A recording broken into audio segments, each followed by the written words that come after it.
பிறப்பித்தது யார் சொல்லுங்க? என்ன செய்தார்? நம்மை ஜனிப்பித்தது அவர் தான். நான் உங்களுக்கு ஒரு தனிப்பாடல் பாடி இன்றைக்கு வேத வசனங்களுக்கு நேராக கடந்து, என்னை ஜனிப்பித்தவரும் நேர்தானே.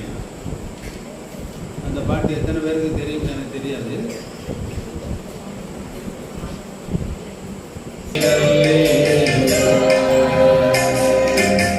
அல்லேலூயா பாடிட்டே இருக்கிறார், நீங்களும் கேட்டுக்கிட்டே இருப்பீங்க. கர்த்தர் நாம் ஒவ்வொருவரையும் ஆசீர்வதிப்பார். இன்றைய தினத்திலும் கூட 37ஆம் சங்கீதம் 3வது வசனம். மணி 8:10, 9 மணிக்கு சரியா நம்ம கூட்டத்தை முடிச்சோம். வேதத்துல இந்த சங்கீத புஸ்தகத்தை அநேகம் எழுதியிருக்கிறார். அதுல எழுதுனதுல முக்கியமானவர் தாவீது.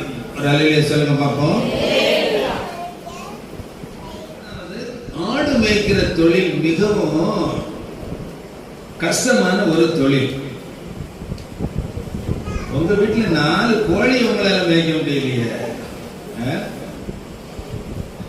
அந்த காலங்கள்ல ஆடு மேய்க்கும் போது, தாவீது ஆடு மேய்க்கும் போது திடீர்னு ஒரு கரடி புஷ்னு வந்துடும்.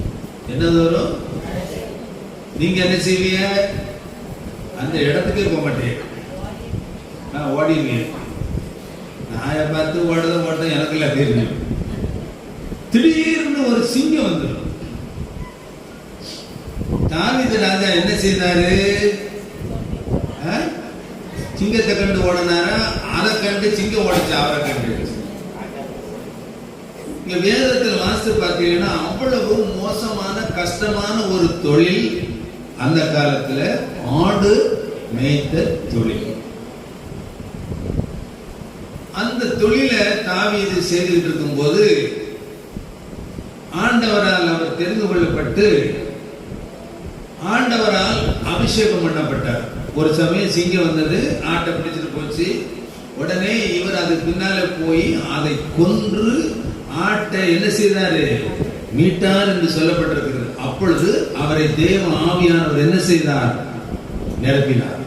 அதாவது இந்த காலத்துல பேப்பரை கிழிச்சு போடுற மாதிரி அந்த காலத்துல சிங்கத்தை கிழிச்சு போட்டார். அவ்வளவுதான். அதனால தாவீது அந்த காலத்துல இந்த ஆவியானவரால் நிரப்பப்பட்டு நமக்கு நிறைய சங்கீதங்கள் பாடல்களை எழுதியிருந்தாரு. அது இது ஒரு சங்கீதம். இந்த சங்கீதத்தை நாம் வாசித்தோம். என்ன வாசித்தோம்? 3ஆம் வசனத்துல நம்பு. என்ன செய்யுங்க? நம்பு. யார் நம்புங்க? சொல்லுங்க, எல்லாரும் சொல்லுங்க. நேற்று ஒழித்து கட்டி துதி செய்து இன்றைக்கு கர்த்தருடைய பிள்ளைகள் என்ன செய்யணும்னா, கர்த்தர் பேர்ல எப்படி இருக்கணும் சொல்லுங்க? நம்பிக்கை வைக்கணும். யார் மேல நம்பிக்கை வைக்கணும் சொல்லுங்க? எப்ப நம்பிக்கை வைக்கணும்? எனக்கு தெரியும் உங்களை பத்தி. எப்போதும் நம்பிக்கை வைக்கணும் நம்ம இப்ப சொல்லுவோம். ஆனா வீட்டுல போனாதான் தெரியும் நம்ம கர்த்தர் மேல எப்போது நம்பிக்கையா இருக்கிறோமா இல்லையா. வேதத்தில் சொல்லப்பட்டிருக்கிறது, கர்த்தர் பேர்ல நம்ம எப்படி இருக்கணும்? நம்பிக்கையா இருக்கணும். இந்த உலகத்துல மனிதர்கள் இம்மைக்கான ஒரு நம்பிக்கையும் வைத்திருக்கிறார். இந்த உலகத்துக்காக உலகத்தை வாழணுங்கிறதுக்காக ஐஸ்வர்யத்தின் மேல நம்பிக்கையும் வைத்திருக்கிறார். மனுஷன் மேல நம்பிக்கையும் வைத்திருக்கிறார். ஆனா கர்த்தருடைய பிள்ளைகள் ஐஸ்வர்யத்தின் மேலையும் நம்பிக்கை என்ன செய்யக்கூடாது? வைக்கக்கூடாது. சொல்லுங்க பாப்போம். நீங்க நினைக்கிறீங்க அதிகமான விஷம் என்னன்னு சொன்னா ஐஸ்வர்யம் தான். நல்லா தெரிந்து கொள்ளுங்க. விஷத்திலே விஷம் மோசமானது என்ன சொல்லுங்க? ஆனா ஆசை. அது உங்கள்கிட்ட சொல்லவா செய்யணும்? ஆண்டவர் தான் காப்பாற்றணும். மன ஆசை எல்லா தீமைக்கும் என்ன செய்யுது? எல்லா தீமைக்கும். தீமைன்னு உலகத்தில் இருந்ததுன்னா அந்த தீமைக்கு காரணமே என்ன ஆசை சொல்லுங்க? பண ஆசை. அதனால கர்த்தருடைய பிள்ளைகளுக்கு இந்த உலகத்துல என்ன ஆசை இருக்கக்கூடாது சொல்லுங்க? அது நீங்க இப்ப அப்படித்தான் சொல்லுவீங்க. வீட்டுக்கு போனா தான் தெரியும். எவ்வளவு சம்பாத்தியம் பண்ணிட்டு வந்த?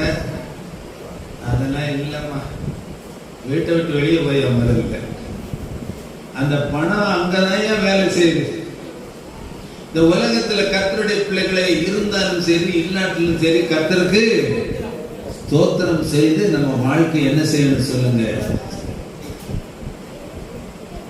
சாது சுந்தர சிங் ஐயா ஒரு புஸ்தகத்துல ஒரு சரித்திரத்தை, ஒரு கதை எழுதி, கதையில நடந்த சம்பவத்தை எழுதினார். ஆண்டவர் இயேசு கிறிஸ்து இந்த உலகத்தில் இருந்த போது எப்போதும் அவரோடு கூட ஒரு கூட்டம் போயிட்டே இருக்கும். ஒண்ணு 12 சீசர்களாவது போயிட்டே இருப்பா, அல்லது அவரை சுத்தி 3 விதமான கூட்டம் உலகத்துல போனதாக சொல்றாங்க. ஒரு கூட்டம் சாப்பாட்டு கூட்டம். 5 அப்பத்து 2 பேர் எத்தனை மக்களுக்கு கொடுத்தாரு? 1000 பேர். 5000 பேருக்கு பங்கிட்டு கொடுத்து மீதி எத்தனை கூட எடுத்தாரு? இல்லைன்னா இவங்க சண்டை விட்டு கிடப்பான். 12 பேர். நீ சாப்பிட்டு திருப்தியானாங்க, அப்படி வேதத்தில் சொல்லப்பட்டிருக்கு. அதனால ஆண்டவர் இயேசு கிறிஸ்துவோடு கூட எப்போது ஒரு கூட்டம், அவர் குற்றம் கண்டுபிடிக்கிறதுக்குன்னு ஒரு கூட்டம் போயிட்டே இருக்கு. சுகமாக வேண்டும் என்கிற ஒரு கூட்டமும் அவர் பின்னால் என்ன செய்யும்? போயிட்டே இருக்கு. ஒரு சமயத்துல கூட்டம் இல்லாம ஒரு இடத்துல இருந்து தன் சீசர்களோடு கூட போயிட்டு இருந்திருக்காரு. ஒரு அல்லேலூயா சொல்லுங்க. தூங்குறவங்க ஒரு அல்லேலூயா சொல்லுங்க. மணி 8 ஆச்சு. அதனால கர்த்தருடைய பிள்ளைகளே அப்படி போயிட்டு இருக்கும்போது அங்கே தங்கத்தினாலான தங்க காசுகள் கீழே கிடந்தது. உதாரணமா சொல்றேன், இது நடந்ததாக சொல்றாங்க, புத்தகத்தில் இருக்காங்க. ஆண்டவருடைய சீசர்கள் வந்து அதை ஓடி போய் இதை எடுக்க போனாங்களா. உடனே ஆண்டவர் சொன்னாரா, அதை நீ என்ன செய்யக்கூடாது? எடுக்கக்கூடாது. பண ஆசை எல்லா தீமைக்கும் வேற இருக்கு. கர்த்தருடைய பிள்ளைகள் அப்படி இருக்கக்கூடாது. லூக்கா 14:26-33 ஒருவன் தன்னைத்தான் வெறுத்து தன் சிலுவை எடுத்து என்னை பின்பற்றாதவன் எனக்கு சீசனா இருக்க மாட்டான். ஒருவர் தனக்கு உண்டானது எல்லாவற்றையும் வெறுத்து என்ன செய்யணும்? விடணும் அப்படின்னு லூக்கா 14:33 சொன்னார். அதை சொல்லிட்டு அந்த பாட்டில மாமன் கூட்டிட்டு போயிட்டாங்க. அந்த பக்கத்து வழியாக 3 பேர் வந்திருக்காங்க. 3 பேர் வந்தவங்க என்ன செய்யிருக்காங்க? ஓடி ஓடி போய் எடுத்திருக்கா. எடுத்த உடனே அவங்களுக்குள்ள ஒரு எண்ணம் என்னன்னா, இதெல்லாம் நமக்கு தான் கிடைக்கணும், இதெல்லாம் நமக்கு தான் இருக்கணும், இதெல்லாம் நமக்கு தான் இருக்கணும், அவனுக்கு கொடுக்க கூடாது. இருந்தாலும் 3 பேர் எடுத்துட்டமே சொல்லி அவங்களுக்குள்ள என்ன என்னன்னா, எப்படியாவது இதை நம்ம என்ன செய்யணும்? அபகரிக்கணும். உடனே அதுல 2 பேர் சொன்னாங்க, நாங்க இந்த ஒரு இடத்துல உட்கார்ந்து இருக்கோம், நீ போய் கடையில போய் என்ன வாங்கிட்டு வா, சாப்பிடுறதுக்கு ஏதாவது வாங்கிட்டு வா என்று சொல்லி அவனை அனுப்பியிருக்காங்க. அவன் என்ன செய்திருக்கான்? படுவாகி போயிருக்கா, உங்களுக்கு சாப்பாடா வாங்கிட்டு வருவேன், நேர விஷம் வாங்கிறதுக்கு போனான். விஷத்தை வாங்கி சாப்பாடை வாங்கி அதுக்குள்ள வச்சு இன்னைக்கு உங்களை ஜோலி முடிச்சுட்டு நான் என்ன செய்வேன்? எடுத்துக்கிடுவேன். இவனுக்கு ஐடியா பார்த்தீங்கன்னா, இந்த பண ஆசை என்ன வேலை செய்யுது? இவன் வாங்கிட்டு வந்தான். அவரு 2 பேர் என்ன செய்தாங்கன்னா, வந்த பேரை போட்டு தள்ளிடணும். இவனை சோழியை முடிச்சுட்டு நம்ம 2 பேரும் என்ன செய்யணும்? எடுத்துக்கணும். வந்த உடனே போட்டு தள்ளிட்டாங்க, செத்துட்டான்.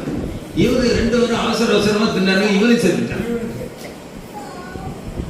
அந்த வழியா போன ஆண்டவர் திரும்ப வந்தாரா சீசர்களோடு.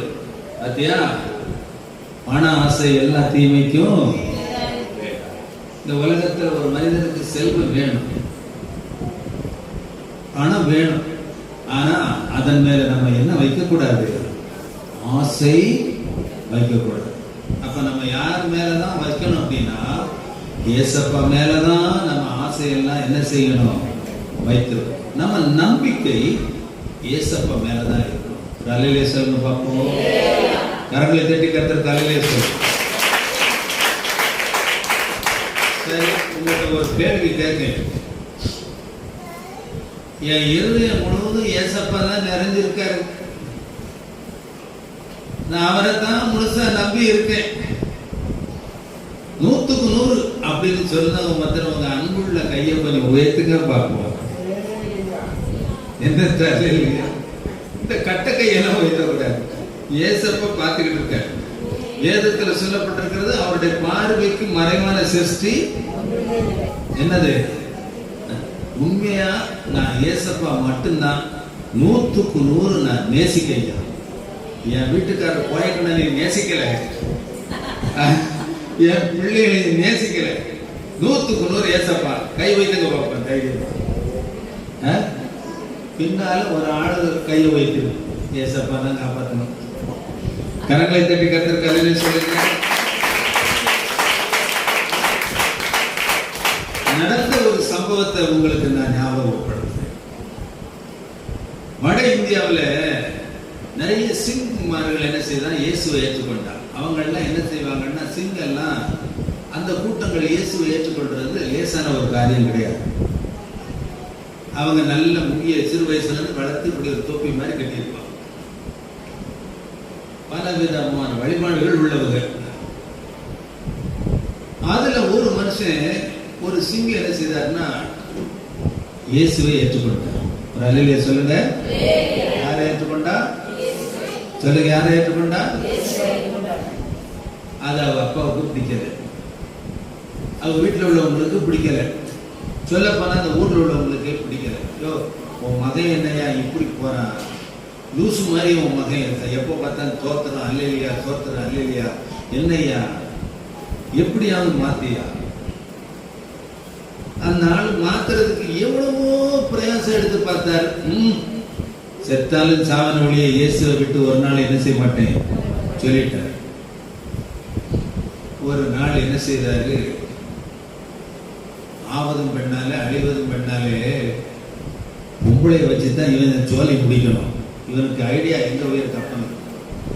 ஒரு நல்ல ஒரு பெரிய பணக்கார வீட்டுக்கு போனார். என் மகனை உனக்கு கட்டித்தார், என் மகனை நீ எப்படியாவது இதுல இருந்து என்ன செய்யணும்? மாத்திரும். ஆனா நீ என் வீட்டுக்கு நீ என்ன செய்யணும்? எனக்கு மருமகள் இனிமே நீ தான். தைரியமா என் வீட்டுக்கு வா, சமையல் பண்ணு, வேலை செய், மகனை பாரு, கொஞ்சம் கொஞ்சமா மாற்றிடும். அவன் ஆமா போட்டுட்டான். ஆவதும் பெண்ணாலே அழிவதும் பெண்ணாலே. ஆனா அந்த ஊழியக்காரன் அது செல்லல. வந்தா தினம் வருவா, போவா, சமையல் பண்ணுவா, எல்லாம் செய்வா, பேசுவா. ஒரு நாள் வேணும்னே கேட்டா, ஐயோ நான் உன் வீட்டுக்கு வரனே, சமையல் செய்து கொடுக்கேன், வீட்டு வேலை செய்யறேன், உங்க அப்பா என்னையே உனக்கு கல்யாணம் பண்ணணும்னு சொல்லித்தான் பேசியிருக்காரு, என் மேல கொஞ்சமாவது கடுகளவாவது அன்பு இருக்காயா அப்படின்னு கேட்ட. அவன் என்ன சொன்னா, அட பாவி, எனக்கு ஒரு சின்ன இருதயத்தை ஆண்டவர் கொடுத்தாரு, அந்த ஆண்டவர் பெரியவர், அவர் அதுக்குள்ள வர முடியாம வந்தாரா, உள்ள போக முடியாம போனாரா, காத்து போறதுக்கு கூட இடம் இல்லை, உனக்கு இடம் இல்லை, ஓடி பண்ணிட்டார். ஒரு அல்லேலூயா சொல்லுங்க. கரங்களை தட்டி கர்த்தருக்கு அல்லேலூயா சொல்லுங்க. நாம அப்படி செய்வோமா அப்படின்னா அந்த நேரங்கள் நம்ம பாருங்க, நம்ம இருதயம் முழுவதும் யாருக்கு சொந்தம் சொல்லுங்க, யாருக்கு சொந்தம் சொல்லுங்க, எல்லாரும் சொல்லுங்க. கர்த்தருக்கு தான் நம்ம சொந்தமானது, வேற யாருக்கு சொந்தம் கிடையாது. 1 கொரிந்தியர் 3ஆம் அதிகாரம் 16வது வசனம், 6ஆம் அதிகாரம் கடைசி வசனம் எடுத்து வாசிக்க பார்ப்போம். படாருன்னு, நீங்கள் தேவனுடைய, அப்ப நம்ம யாருடைய ஆலயம் சொல்லுங்க, எல்லாரும் கொஞ்சம் சொல்லுங்களேன். நீங்கள் ஜீவனுள்ள தேவனுடைய ஆலயமாய் இருக்கிறீர்களே. அப்ப நம்ம யாரு? நம்ம வச்சிருக்கும் உள்ளத்தை, நம்ம இருதயம் யாருக்கு சொந்தம்? 6 கடைசி வாசிமங்கள். கிரயத்துக்கு கொள்ளப்பட்டீர்களே. சரி, நான் சொல்லுதேன், உங்க வீட்டை நீங்க எனக்கு எழுதி கொடுத்துட்டிய, சும்மா சொல்லுங்க, நீங்க அதுக்கு எழுதி கொடுக்க போறிய, எழுதி கொடுத்துட்டு அந்த வீடு யாருக்கு சொந்தம்? நான் வாங்கின ஆளுக்கு சொந்தம். இப்போ ஆண்டவர் சொன்னாரு, கிரயத்திற்கு கொள்ளப்பட்டீர்களே. அப்படின்னா நம்மளெல்லாம் ஆண்டவர் என்ன செஞ்சாரு? விலைக்கு. எதனால விலைக்கு வாங்கினாரு? அவருடைய ரத்தத்தை சிந்தி, அந்த ரத்தத்தினால நம்மளை என்ன செய்தாரு? கிரயமா. சரி, இப்போ நம்ம ஆண்டவருக்கு சொந்தமானவங்க. நம்முடைய இருதயம் தேவனுடைய ஆலயம். அப்போ இந்த ஆலயத்துக்குள்ள யார் வாசமா இருக்கணும்? அவர் தான் இருக்கணும். எவரு சொல்லுங்க? ஒருத்தரும் சொல்ல மாட்டேங்க, பின்னால் ஒருத்தரும் சொல்ல மாட்டேங்க. ஏன்னா இருந்தா தானே சொல்லுவாங்க. சொல்லுங்களேன், யார் இருக்கணும்? சொல்லுங்களேன், வாய் திறந்து. அந்த அப்பா இருக்கணும். எந்த அப்பா? நம்ம வீட்டுல இருக்கிற கோயக்கண்ட அப்பா இல்ல, ஏசப்பா இருக்கணும். ஏசப்பா இந்த ஆலயத்துக்குள்ள இருக்கணும். இந்த ஆலயத்துக்குள்ள அவர் வாசமா இருக்கணும். நீங்களே அந்த ஆலயம். இந்த ஆலயத்துக்குள்ள ஏசப்பா இருந்தா இந்த ஆலயம் முழுவதும் அவருக்கு சொந்தம். அதனால நாம் அவருக்கு சொந்தம். அப்படி இருந்தா நம்ம ஆண்டவரை மட்டும்தான் நேசிக்கும். ஒரு அல்லேலூயா சொல்லுங்க பாப்போம். ஒரு அல்லேலூயா சொல்லுங்க. முதல்ல யாரு நம்ப கூடாது? 3 காரியம் உங்களுக்கு சொல்றேன். மனுஷனை நம்ப கூடாது. யாரும் நம்ப கூடாது சொல்லுங்க. அதுக்கு ஒரு வசனத்தை சொல்லுங்க பாப்போம். அது நீங்க வசனத்தை பைபிள் இருந்து சொல்லுங்க, எனக்கு தெரியாதா? உடனே மனுஷனை நம்புவதை பார்க்கலாம். எங்க இருக்கு? அது சங்கீதத்தில் இருக்கம்மா. நல்ல வேளை பைபிள் இருக்குன்னு சொல்லாம போயிட்டீங்க. 40ஆம் சங்கீதம் 148ஆம் சங்கீதம் வாசிங்க. நாசியிலே சுவாசம் உள்ள மனுஷனை நம்புவதை பார்க்கிலும் கர்த்தர். எங்க வசனத்தை எடுத்து வாசிங்க. 40ஆம் சங்கீதத்தில் எத்தனை வசனம்? 4ஆம் வசனமா 8ஆம் வசனமா? சங்கீதத்தில் 118 இருக்கு, வாசிமா. மனுஷனை நம்புவதை பார்க்கிலும். யார் வரல? யாரு நம்ப கூடாது சொல்லுங்க. ஆனா சொல்லுங்க, யார நம்ப கூடாது? மனுஷன். நம்ம வீட்டுக்காரர் யாரு? நீங்க நம்ப வேணாம். அது வீட்டுக்கு போனாதான் தெரியும். பிள்ளைகளை நம்புவீங்களா? வீட்டுக்கு போனாதான் தெரியும். நாசியில சுவாசம் உள்ள மனுஷனை நம்பாதனா அது யாரா இருந்தாலும் சரிதான், அது எவனா இருந்தாலும் சரி, நாம என்ன செய்யக்கூடாது? எப்போ கர்த்தருடைய நாமத்துல நம்புறோம். இயேசு கிறிஸ்துவின் நாமத்தினாலே நம்ம என்ன செய்யறோம் சொல்லுங்க? நம்புறோம். அல்லேலூயா சொல்லுங்க பாப்போம். கரங்களை தட்டி கர்த்தர் கையிலே சொல்லுங்க. உலகத்திலே மகா விஷம் நிறைஞ்சவன் மனுஷன். வேதத்தில் ஒரு வசனம் இருக்கு, நீங்க நாளைக்கு எனக்கு வந்து சொல்லுங்க. சிநேகிதனை நம்ப வேண்டாம், வழிகாட்டியை நம்ப வேண்டாம். எங்க இருக்கு தெரியுமா? பழைய ஏற்பாட்டில் கடைசியில சில இதுல இருக்கு. அதனால கர்த்தருடைய பிள்ளைகள் இன்றையில் இருந்து நீங்க ஒரு தீர்மானம் பண்ணணும். கர்த்தரை தன் நம்பிக்கையா கொண்டிருக்கிற மனுஷன் எப்படிப்பட்டவன்? கர்த்தரையே நான் என்ன செய்வேன்? எல்லாரும் சொல்லுங்க பார்ப்போம். கர்த்தரையே நம்புவேன். ஒரு நடந்த ஒரு சம்பவத்தை உங்களுக்கு சொல்றேன். சிலோன்ல ஒரு ஆவிக்குரிய சகோதரி, இங்க ஞானசனம் முழுகி ஞானசனம் எடுத்தவங்க கை வைத்துக்க பார்ப்போம்.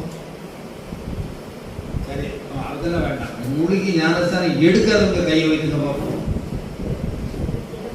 சொல்லு, மூழ்கி ஞானஸ்தானம் எடுக்காதவங்க கையை வைத்துங்க. ஆனா நல்ல கை வைத்துங்களேன். சரி, நல்லா கவனித்துக் கொள்ளுங்க. நான் வந்து கிறிஸ்தவன் தான். பெந்தகோஸ்தும் கிடையாது, சிஎஸ்ஐயும் கிடையாது, ஆர்சியும் கிடையாது. ஆனா கிறிஸ்தவன். சத்தியத்தின்படி என்ன செய்யணும் சொல்லுங்க, சொல்லுங்க. சத்தியத்தின்படி நடக்கும். நான் அப்பதே ஆவியானவர் என்கிட்ட சொன்னாரு, நான் மறந்துட்டேன். மத்தேயு எழுதின சுவிசேஷம் கடைசி அதிகாரம் கடைசி 2 வசனம் வாசிங்க பார்ப்போம். எங்க போய் புறப்பட்டு போயிடாதமா? சொல்லு. சகல ஜாதிகளையும் சீசராக்கி பிதா குமாரன் பரிசுத்தாவியின் நாமத்தினாலே ஞானஸ்தானம் எங்க கொடுத்தாங்க? யோவான் 3ஆம் அதிகாரத்துல 2ஆம் அதிகாரத்துல நீங்க வாசி பார்த்தீங்கன்னா, தண்ணீர் ஆழம் உள்ள இடங்கள்ல என்ன செய்தாங்க? நீங்க மூழ்கி ஞானஸ்தானம் எடுத்து பரிசுத்தாவி பெற்று பரிசுத்தமா என்ன செய்யணும்? வாழணும். சொல்லுங்க பார்ப்போம். எந்த சபைக்கும் கிடையாது, இது வேறு சட்டம். லூக்கா 7ஆம் அதிகாரம் 30வது வசனம் வாசிங்க. லூக்கா 7ஆம் அதிகாரம் 30வது வசனம் வாசிங்க. பரிசேயரும் நியாயசாஸ்திரி. அந்த காலத்துல ரெண்டு பேரும் திருடர்கள். பரிசேயன் சாதாரணமான ஆள் கிடையாது, நியாயசாஸ்திரியும் சாதாரணமான ஆள் கிடையாது. ரெண்டும் கலவணி போயிருக்கு. ஆனா வேதத்துல வாசி பாருங்க, அவனாலே ஞானஸ்தானம் பெறாமல் தங்களுக்கு கேடு உண்டாக தேவனுடைய ஆலோசனை என்ன செய்தாங்க? இது தேவனுடைய ஆலோசனை நீங்க எடுக்கணும். ஆனா ஆலோசனை என்ன செய்தாங்க? தள்ளிட்டாங்க. நீங்க தள்ளிடாங்க. நீங்க எவ்வளவு தூரம் ஆண்டவருடைய வசனத்துக்கு கீழ்ப்படுகிறீர்களோ அவ்வளவு தூரம் கர்த்தர் உங்களை என்ன செய்வார்? சிலர்ல ஒரு அம்மா இப்படி ஆவிக்குரிய சபைகளுக்கு போற அம்மா, நான் 9 மணிக்கு டாம் முடிச்சிருக்கேன். அந்த ஆவிக்குரிய அம்மா வெளிநாட்டுல போய் பணம் சம்பாதிக்கணும் அப்படின்னு ஆசைப்பட்டாங்க. எங்க போய் சம்பாதிக்கணும் சொல்லுங்க? ஏன் வெளிநாட்டுக்கு போய் சம்பாதிக்கணும் ஆசைப்பட்டாங்க? நிறைய பணம் கிடைக்கும். என்ன கிடைக்கும் சொல்லுங்க? நிறைய கிடைக்கும். நான் சிங்கப்பூர், மலேசியா போயிருந்தேன். அது ரொம்ப காலத்துக்கு முன்னாடி போயிருக்கிற சமயத்துல நிறைய சிலோன்காரங்க அங்க நிறைய வீட்டு வேலை செய்யறாங்க. ஏன்னா சிலோன் நம்ம நாட்டுல 10 ரூபான்னா சிலோனுக்கு 20 ரூபா, அது டபுள். ஆனா வெளிநாட்டுல பாத்தீங்கன்னா நல்ல சம்பளம், 40,000 50,000. 4 வீட்டுல வேலை செய்து 1 கோடி ரூபா, 1 லட்சம் ரூபா, 1 கோடி ரூபான்னு ஒரு வருஷத்துக்கு எவ்வளவோ நிறைய வீடுகள் வேலை செய்து சம்பளம் வாங்கிடுவாங்க. அதை கேள்விப்பட்ட இந்த அம்மா வெளிநாட்டுக்கு போகணும்னு ஆசைப்பட்டு நல்ல ஜெபம் பண்ணாங்க. ஆண்டவரே, என்ன வெளிநாட்டுக்கு என்ன செய்யணும் சொல்லுங்க, சொல்லுங்களேன். போகணும். எங்க போகணும்? வெளிநாட்டுக்கு போய் நிறைய சம்பாத்தியம் பண்ணணும். உமக்கு நான் தசமாக கொடுக்கணும், காணிக்கை கொடுக்கணும், நிறைய சம்பளம் வாங்கணும். நல்ல நாட்டுக்கு என்ன செய்யணும் ஆண்டவரே? நல்ல ஜெபம் தான், நல்ல உபவாசம் தான். நாளாச்சு மாசாச்சு வெளிநாட்டுக்கு போன சரித்திரமே இல்லை. நடந்த ஒரு சம்பவம். ஒரு நாள் பக்கத்து வீட்டுக்காரி சொன்னா, ஏடி உனக்கு அறிவு இருக்கா? அரச மரத்தை சுத்திட்ட, நீ சுத்திடுவடி. இவனும் பார்த்தா இதுவரைக்கும் நம்ம ஜெபம் பண்ணி பிரயோஜனம் இல்லைன்னு நைசா ஒரு சுத்திடுவோம். இப்படி சுத்த ஆரம்பிச்சுட்டான். எத? யாரு? இயேசுவை கும்பிட்டவா, கிறிஸ்தவ. கொஞ்ச காலம் கழிச்சு இவன் நினைச்ச மாதிரியே துபாய்க்கு போயிட்டான். எங்க போயிட்டான்? சந்தோஷம் எடுத்துட்டாங்க. அங்குள்ள வீட்டு எஜமானி பாஸ்போர்ட் வாங்கி வச்சுக்கிட்டு வீட்டுல பிள்ளைகளை கவனிச்சுக்கோமா அப்படின்னு கொஞ்ச நாள் சந்தோஷமா வேலை செய்தான். எஜமானி சொன்னா, என்னடி வேலை செய்த? 2 அடி கொடுப்பா. ஒரு நாள் கம்பியை காய வச்சு சூடு போட்டுட்டான். ஆஹா, இப்ப அடிச்சா இப்ப என்னத்தை போடுதா? கம்பியை காய வச்சு சூடுல போடுதா. இவனுக்கு தாங்க முடியல, வேதனை வலி தாங்க முடியல. ஒரே ஒப்பாரி வச்சு அழுதா. எதுக்கு அழுதா? ஏசப்பா, இந்த சூடு வாங்க கூடாதுன்னு தான் இனி அனுப்பல. இந்த சூடு வாங்க கூடாதுன்னு தான் இனி நீர் என்ன செய்யல? அனுப்பல. ஆனா சுத்த போய் என்ன வாங்குனேன்? சூடு வாங்குனேன். என்ன மன்னி ஏசப்பான்னு ஒப்பாரி வச்சு என்ன செய்தா? எங்க அழுதா? சம்பாதிக்க போன இடத்துல ஒப்பாரி வச்சு அழுது. அந்த சமயத்துல இவ வீட்டு பக்கத்துல ஓடி இன்னொருத்தன் வேலை முடிஞ்சு போவான். ஒருத்தன் அவன் நல்ல ஒரு ஆவிக்குரியவன். அவன்கிட்ட ஆண்டவர் சொன்னாரா, அந்த பொம்பளைக்கு நீ உதவி செய்யும். ஒரு நாள் கேட்டானா, என்ன உனக்கு ஏதாவது பிரச்சனை இருக்கா சொல்லு. ஐயா, என்னென்ன பிரச்சனை ஐயா? நான் தெரியாம வந்துட்டேன் ஐயா, என்ன ஆண்டவர் மன்னிக்கட்டு ஐயா, உதவி செய்யுங்க. அவன் உதவி செய்து திரும்ப நாட்டுக்கு அனுப்பி வச்சான். கரங்களை தட்டி கர்த்தர் தலையிலே சொல்லு. ஆனா ஆசை எல்லா தீமைக்கும் நாசியில சுவாசம் உள்ள மனுஷன் என்ன செய்யாதே? இன்னைக்கு எத்தனை பேர் வெளிநாட்டுக்கு அனுப்புதான் சொல்லி ரூபாய் வாங்கிட்டு மோசடி பண்ணியிருக்கான் தெரியுமா? எனக்கு தெரிஞ்சவனே நாகர்கோயில நிறைய மோசடி பண்ணியிருக்கான். கர்த்தருடைய பிள்ளைகளே, நமக்கு ஏசப்பா போதும். அவர் கொடுக்கிற செல்வம் நமக்கு போதும். அவர் கொடுக்கிற பணம் நமக்கு போதும். அவர் கொடுக்கிற ஆகாரம் நமக்கு போதும். அவர் கொடுக்கிற எதுவுமே நமக்கு போதும். ஒரு அல்லேலூயா சொல்லுங்க பாப்போம். இரண்டாவது, கர்த்தருடைய பிள்ளைகளே, இந்த உலகத்துல ஆவிகளை நம்பக்கூடாது. எதை நம்பக்கூடாது சொல்லுங்க? ஒருத்தர் சொல்லுவான், உன் வீட்டுக்கார திறந்தனுமானா மந்திரவாதம் வச்சிருவாங்க. நீ அப்படி செய்துட்டா இப்படி, இப்படி செய்துட்டா அப்படிப்பான். ஒரு நாளும் இடம் கொடுக்காதீங்க. ஏன் அப்படின்னா, யோவான் 8ஆம் அதிகாரம் 44 வசனம் வாசிக்கிறோம். நீங்கள் உங்கள் பிதாவாகிய பிசாசினால் உண்டானவர்கள், உங்க பிதாவினுடைய இச்சையின்படி செய்ய மனதாய் இருக்கிறீர்கள். அவன் வேலை என்ன வேலை சொல்லுங்க? சாத்தானுடைய வேலை என்ன வேலை? ஆதி முதற்கொண்டு அவன் என்ன செய்யற வேலை சொல்லுங்க? காயினை கொன்னதுல இருந்து அவன் வேலை என்ன வேலை சொல்லுங்க? மனுஷ கொலைபாதகம். நல்லா கவனித்துக் கொள்ளுங்க. மனுஷ கொலைபாதகம். அவைகளை நாம ஒரு நாளும் சாத்தானே. தைரியமா நீங்க சொல்லுங்க, நீங்க தேவனுடைய பிள்ளைகள், உங்களை யாருமே அசைக்க முடியாது.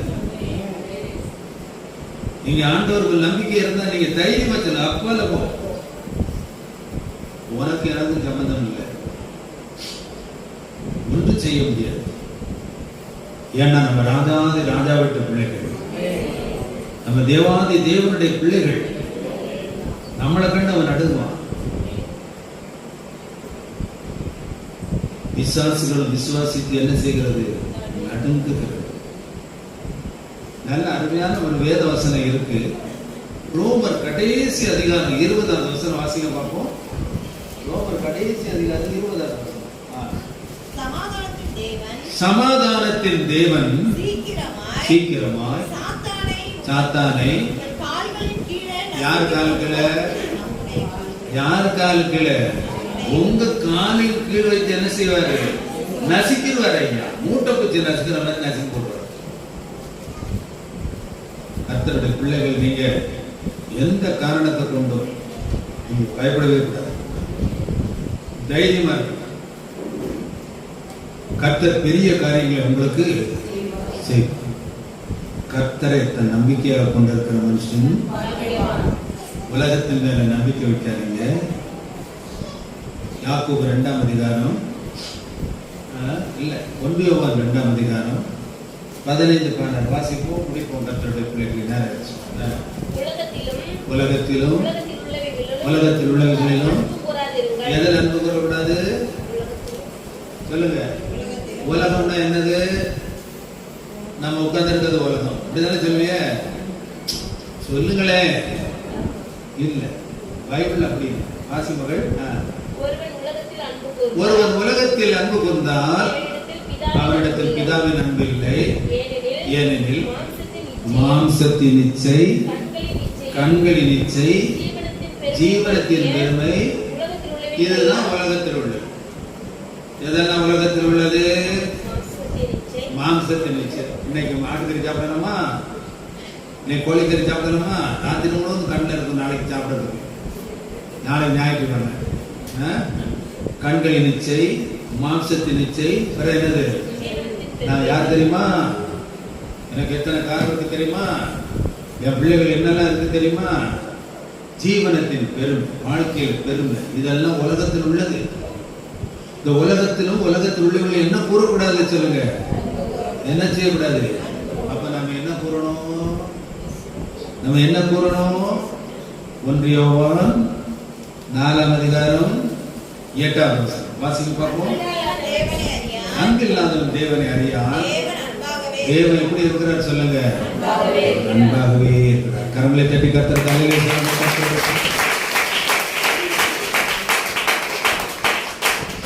நான் ஒன்று சொல்லி முடிக்கிறேன். மணி 8 கலாச்சி. ஒருத்தன் அப்பா அம்மாட்ட சொன்னா, நம்ம நல்லா இருக்கோம்ல, நம்ம குடும்பம் நல்லா இருக்குல்ல, நானும் பேங்க்ல அதிகாரியா இருக்கோம்னா உதாரணமா சொல்றேன். அதனால நம்ம இவ்வளவு வசதியா இருக்கிறோம், எங்கேயாவது போய் ஒரு மாதிரிப்பட்ட பெண்ணை நம்ம கட்டக்கூடாது. சூப்பர் பெண்ணை பார்த்து கட்டணும். எப்படி பெண்ணை கட்டணும் சொல்லுங்க? அது என்ன பெண்ணுக்கு பார்த்து சூப்பர் சொல்லவே மாட்டேங்கல. சூப்பர் பெண்ணை பார்த்து என்ன செய்யணும்? அவள் அழகான பெண்ணை பார்த்து என்ன செய்யணும் சொல்லுங்க? அவ வீட்டுல சொன்ன, அவங்களும் பெண்ணை பார்த்து பார்த்து போராடம் வாரடெல்லாம் பார்த்து பார்த்து ஒண்ணு செட் ஆகும். இந்த பாவிப்பே ஒரு நாள் கார்ல போறான், பஸ் ஸ்டாண்ட்ல ஒரு பொண்ணு நின்றுட்டு இருக்கான். எங்க நின்றுட்டு இருக்கா? பார்த்தான், ஆஹா என்ன அழகா இருக்கா, கெட்டுனா இவ்வளவுதான் கட்டணும். ஒருவேளை இவன் கல்யாணம் பண்ணிருப்பாளோ அவன் மனசுல. சரி, இருந்தாலும் காரை கொண்டு நிறுத்திக்கிட்டு அவட்ட வந்து, ஏமா நான் ஒரு மேனேஜர், உங்கள்கிட்ட ஒன்று கேட்குறேன், கோவப்படுறாதீங்க, உங்களுக்கு கல்யாணம் ஆச்சான்னு. இல்லை. அப்படியா? எனக்கு ஒரே சந்தோஷம். ஏன்னா நான் கெட்ட போகிற பொண்ணு எப்படி இருக்கு சொல்லுங்க? ஏ அப்பா. உடனே அம்மா நீங்க எங்க இருக்கிறீங்கன்னு கேட்டா, அவன் ஒரு சும்மா ஒரு இதுல டெம்பரவரியா ஒரு இடத்துல வேலை செய்யிட்டு இருக்கா. அட்ரஸை வாங்கினா, அவளை போய் தினம் பார்த்து பேசினா, உங்க வீட்டுல வந்து பெண்ணு கேட்கலாமா, தாராளமா வாங்க, அவன் அதுக்கு தானே ரெடியா இருக்கா. பார்த்தா, பேசினா, வீட்டுல 2 வீடும் பேசியாச்சு. அவன் அப்பன்னு சொல்றான், எல்லாம் நல்லா பார்த்துக்கல, எல்லாம் நல்லா பார்த்துக்கிட்டேன்ப்பா. நான் நிறைய தடவை போய் அந்த பொண்ணு வீட்லயும் பேசியிருக்கேன், ஆபீஸ்ல நல்லா பார்த்துட்டேன்ப்பா. சரி, கல்யாணம்லாம் முடிஞ்சிருச்சு. நிறைய நண்பர்கள்லாம் வந்தா, புகழ ஆரம்பிச்சுட்டா. பாக்கியம் வாங்க, உன்னை போல ஒரு பாக்கியவன் எவனும் கிடையாது, என்ன அழகான சூப்பர். சாயங்காலம் போல ரிசப்ஷன்லாம் முடிஞ்சுது. ஏமா நீங்க இரு, நண்பர்கள் எல்லாம் ரயில்வே ஸ்டேஷன் கொண்டு அனுப்பிட்டு வரேன்ட்டு அவளை வீட்டில் வச்சுட்டு ரயில்வே ஸ்டேஷனுக்கு போறான். திரும்ப வந்து பார்க்க அங்க ஒரு ஆள் உட்கார்ந்துருக்க. நீ யாருமா? நான் தான் உன் பொண்டாட்டி. பொண்டாட்டி உலகத்திலேயே அழகா இருப்பாடு, நீ யார்? வெளியே போ அப்படின்னு. நான் தான் உன் பொண்டாட்டி. என் பொண்டாட்டி எவ்வளவு அழகா இருப்ப, நீ குரங்கு மாதிரி இருக்க, பேய் மாதிரி இருக்க, வெளியே போ. நான் தான் என் பொண்டாட்டி, கொஞ்சம் இரியா. போனா தோப்பா செட் எடுத்து மாட்டினா, பல் செட் எடுத்து மாட்டினா, துணிகளை மாட்டினா. வந்தா, ஆமா நீ தான் என் உண்மையார் ஓட்டுன, அன்னைக்கு ஓடுனவன் தான் ரிப்பேர் வரவே இருக்கு. பாருங்க, ஆசை மனுஷனை வஞ்சி. கர்த்தருடைய பிள்ளைகள் அப்படி இருக்கும். நமக்கு ஒரு ஆசை, அந்நிய கண்கள் இல்லை, சொந்த கண்ணால் அவர் என்ன செய்வார்? யார கண்ணு? சொந்த கண்ணால் கர்த்தர் என்ன செய்வேன்? உலகத்துல எது மேலே ஆசை வைக்காதீங்க. உங்களுக்கு வேணுமா ஜோமன், கர்த்தர் என்ன செய்வார்? கரங்களை தட்டி கர்த்தர் கலையில சொல்லுவோம். கரங்களை தட்டி கர்த்தர் கலையில சொல்லுவோம். எல்லாரும் கரங்களை தட்டி கர்த்தர் கலையில சொல்லுவோம்.